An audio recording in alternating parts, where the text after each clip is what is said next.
चुनाव में सुधार को लेकर आज दूसरे दिन भी चर्चा जारी रहेगी।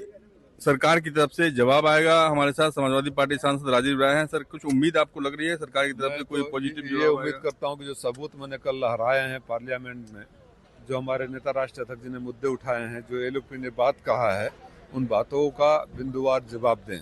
लेकिन मुझे उम्मीद कम है, क्योंकि जो सबूत दिए हैं अकाट्य हैं, उन सबूतों का कोई इनके पास जवाब नहीं होगा। आपको लगता है कि जिस तरीके से सरकार लगातार ये कह रही है कि चुनाव आयोग जैसी संवैधानिक संस्था पर सवाल उठाकर विपक्ष गलती कर रही है, संवैधानिक संस्था को आपने संवैधानिक संस्था क्यों रहने दिया? जब दो ही लोग बैठकर चुन लेते हैं तो एलओपी भी क्यों रहना चाहिए? एलओपी भी क्यों रहना चाहिए? संवैधानिक संस्था तभी निष्पक्ष होती है जब निष्पक्ष लोग उसका चुनाव करें। किसी एक व्यक्ति के हाथ में या एक पार्टी के हाथ में सब कुछ निर्णय न रहे।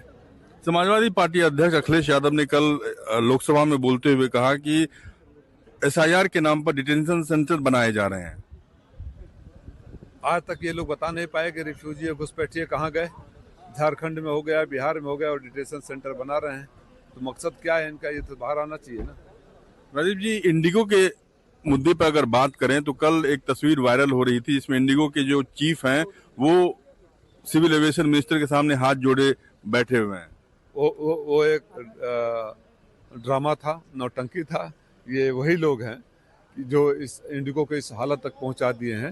हाथ जोड़े इसलिए बैठे होंगे शायद कि इसको आप अपने मित्र को मत दीजिएगा, आपकी सेवा होती रहेगी और हमें लूट करते रहने दीजिए। धन्यवाद। हमसे बातचीत करें रमन कुमार, दिल्ली न्यूज 24। हमारे साथ बीजेपी सांसद संजय जायसवाल हैं। सर, आज सदन में लोकसभा में चुनाव सुधार पर चर्चा है। कल राहुल गांधी ने कहा कि बीजेपी चुनाव में सुधार नहीं चाहती है। उन्होंने बताया तो होता कि क्या क्या सुधार वह चाहते हैं। पूरे समय गलती से टी शर्ट के बदले कुर्ता पहन के आ गए तो उनका सारा भाषण ही उनके कुर्ते पे हो गया। अब कल फिर टी शर्ट पहन के आएंगे तो भाषण वह टी शर्ट पे देंगे। वह खुद बताते कि वह सुधार क्या चाहते हैं।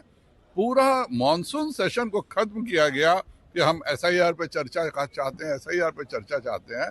और कल जब चुनाव सुधार पे चर्चा होनी थी, उन्होंने एक शब्द नहीं बोला। ये कह रहे हैं कि सब आरएसएस का जिक्र कर रहे हैं।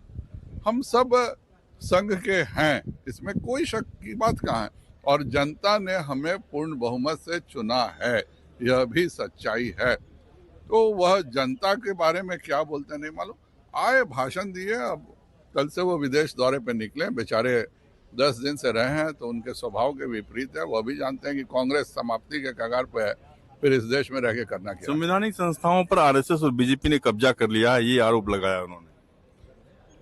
हमारे एक पूर्व प्रचारक जनता के द्वारा इस देश के प्रधानमंत्री हैं। हमारे अखिल भारतीय विद्यार्थी परिषद के पूर्व सदस्य इस देश के गृह मंत्री हैं, इस देश के रक्षा मंत्री हैं, इस देश के स्वास्थ्य मंत्री हैं, इस देश के राजमार्ग मंत्री हैं। यह सब अखिल भारतीय विद्यार्थी परिषद से निकले हुए हैं। जनता ने हमें चुना है और हम ईमानदारी से जनता की सेवा कर रहे हैं। हमें यही सिखाया ही जाता है कि राष्ट्र प्रथम है और राष्ट्र के संकल्पों को हम सिद्ध करने का प्रयास कर रहे हैं।